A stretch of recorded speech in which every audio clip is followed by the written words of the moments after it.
to the Business Hub.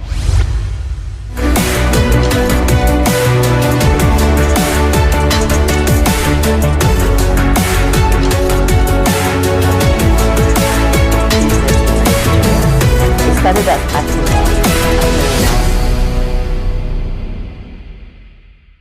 Hello viewers, how are you doing today? My name is Ukela Prince and I'm glad to welcome you to the Business Hub show. Today I have with me a very good friend of mine. We are on the Legacy with Parth Shah. That's what we are calling it today, Legacy with Parth Shah. And who is Parth Shah? Parth Shah is a corporate tax strategist and wealth preservation expert. Parth Shah is a forward-thinking corporate tax strategist committed to helping entrepreneurs preserve and grow their wealth for the next 3 generations. So by leveraging the banking function of insurance contracts, Parth integrates advanced strategies in finance, tax, and investing to optimize wealth preservation and create sustainable financial ecosystem. Specializing in tailored solutions for business owners, Parth empowers clients to act as their own bankers, unlocking tax efficiency, liquidity, and compounding growth. His initiative approach bridges the gap between corporate tax planning and long-term wealth management, offering small and medium-sized businesses access to strategies traditionally reserved for the ultra-wealthy. With deep expertise and a passion for securing financial legacies, Parth Shah transforms how entrepreneurs approach wealth creation, ensuring their success becomes a lasting legacy for generations. Parth Shah, how are you doing? I'm good. To the Business Hub. Thank you so much, Prince. I'm really glad we are here. And thanks for such a wonderful introduction. You know, it felt like you pour my heart into a beautiful words. Oh my goodness me. Because that's what you are and that's what the great work you're doing. So we applaud you for all that you're doing in this industry and for making sure that you are there to help people and help businesses. And I think that's actually outstanding and remarkable. So we're glad having you here today. Thank you so much. So let's tap into a little of your wealth of experience and see how that can be beneficial to all our viewers. Yes. So let me start by asking you,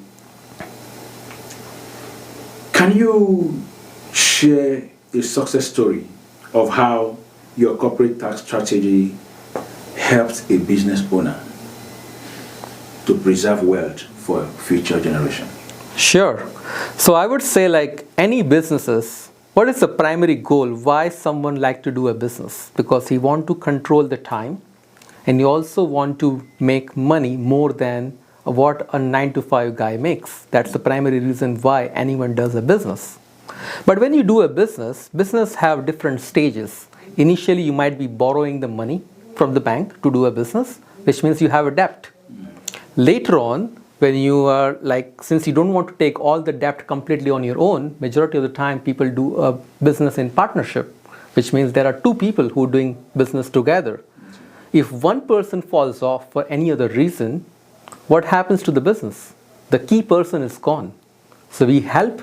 These initial 3 stages are like the initial fundamental stages. How like a kid, he is born and he is 10-year-old. These are the 3 stages of a business.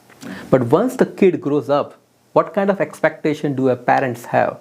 That my kid will grow up and he'll take after my retirement. That's what traditionally think. Yeah.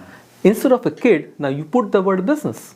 Your business has grown up and it's going to take care of your retirement. So that's whatever the wealth you build inside the business, you need a retirement planning from your business. And you have built so much enough that it can last through your retirement, and if whatever is left behind, you want to pass it on to the next generation. So you need a wealth transfer strategy. So these are the 5 different stages which I say. Taking care of debt, having a buy-sale agreement so that you have a good relationship with your business partners, key person insurance, which means the key person is always taken care, retirement planning, and wealth transfer. These are the 5 different stages how we help. Okay, for reason of emphasis, I want you to, in few sentences, put together, tell us about your business and what people should expect from you actually. You've mentioned quite a lot, I've read few things, but I want it to be spot on so that everyone could just identify and say, okay, this is Parth Shah. I can identify with you on this. I can identify with you on this. So can you help us with that? Yeah, so I would say any businesses who are paying more than $30,000 to $50,000 in taxes, I can help them to reduce down their taxes and keep maximum wealth within their family. Wow. Thank you for, for staying to that instruction. In few sentences, you did it. Okay. Now, how do you integrate insurance contracts into your financial planning? What benefit can your clients actually or typically see?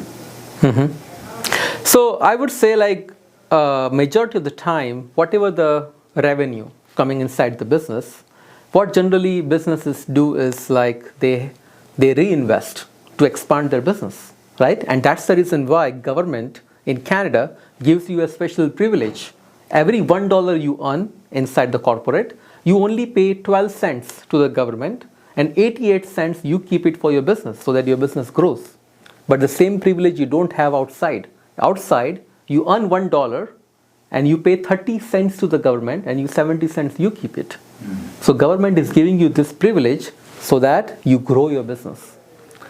I help people by keeping the same $1, you expand your business, but at the same time you put $1 into insurance first, take that $1 back again, and then you do whatever you want to do with your money. By doing this process, you are preserving the wealth in your private bank. That is called family bank. That's interesting. That's interesting. Okay, so how does this work? Just walk me through in 1 minute how this process works for someone who is interested right now. So let me give you a small example. Recently, I had one doctor. Doctor on an average make $400,000 a year inside their corporate. They take the money inside the corporation. Now this money, they are not going to use all the money in a year, right? To live a grand lifestyle also you need $15,000 to $20,000 a month, which means annually you're going to spend $200,000 to $250,000 based on your lifestyle, and remaining $150,000 is sitting inside the corporation. What majority of doctors do? They invest in real estate. I say this $100,000 you put it inside a policy, a whole life insurance policy, using the banking function of it, and you take entire $100,000 out and you buy the property whatever you want to buy. So your same money is working inside the policy as well as the same money is working in the real estate. Now you are having a double dipping of your money. That sounds good, right? Yeah, that is what all the ultra wealthy people do. And it sounds too good, right? Yeah, it sounds too good, but it is backed up by 200 years of data. You believe in data or you believe in facts? Facts are always... That is good, yeah, right? And all these insurance companies, how North America, Rockefellers, they are the richest family in North America, having a $47 trillion wealth in the family. And they are preserving this wealth within their family through this strategy. More than 200 years. Wow. Okay. What are some common misconceptions that business owners have about tax planning? How do you address these in your work? So, whenever I talk regarding the tax, the first question which any businessman thinks about is an accountant. We try to say that present, past, and future. So what an accountant does is whatever the business you have done in the past, it reconciliate and help you to save tax from your past. Where I come into the picture is whatever decisions you are going to do from today in the future. We do a financial planning with your goals in the end, and we do reverse engineering from there, and we help you to save the taxes. So biggest misconception which people have is accountant and people like us are same, but we are not. Accountant is someone who do retrospective we do future. That's the main misconception which we try to give it to the audience. All right, that's insightful, right? And it's good to know, and also for proper, identification, and to make sure that people have a clear understanding of, this aspect of your financial involvement and the things you actually are putting up and all that. So it's key because I'm not a financial expert, so I try to balance some of this and see how it aligns properly, like you mentioned, the account and all that. But it's good. Meanwhile, so we'll go on a little break and we'll be right back. So stay tuned, don't go anywhere.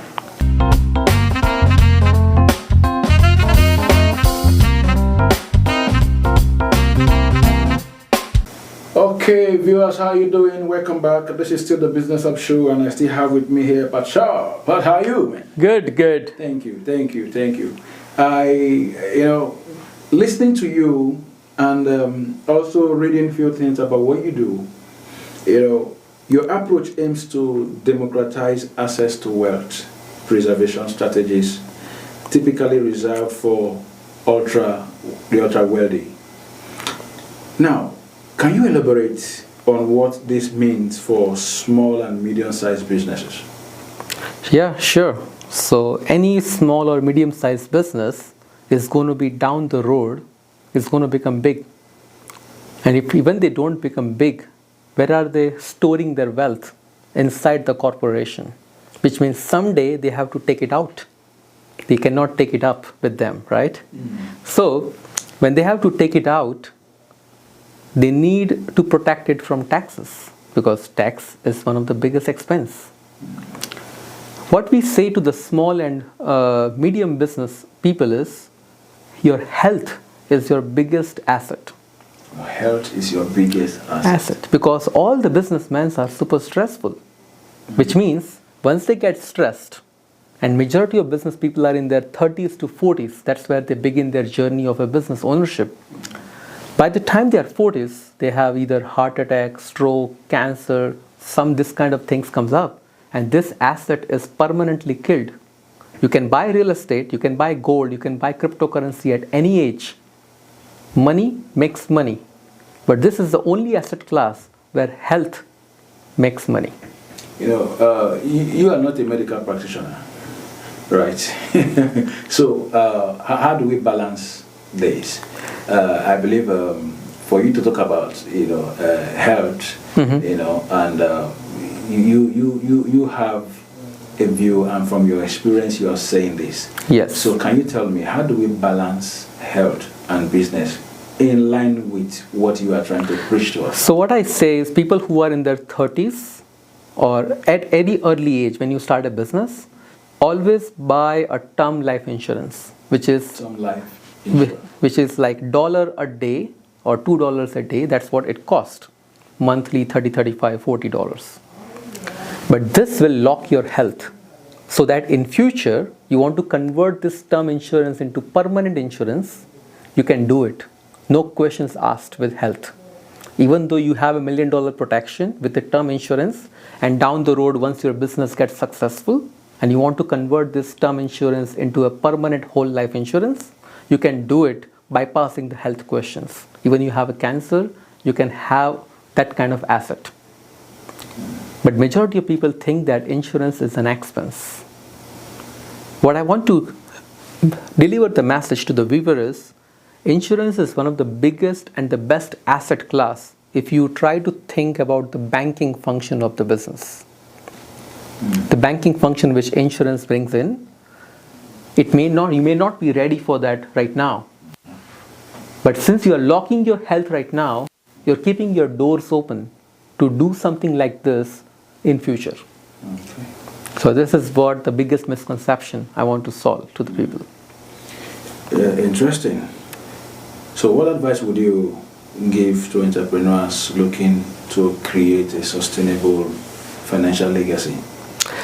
So I would say to all the business entrepreneurs that your corporation is a separate legal entity. If you are giving a birth to a corporation, there is always going to be a death of the corporation at some point. which is always going to go away when you go away, or you plan some trust or some strategies over there.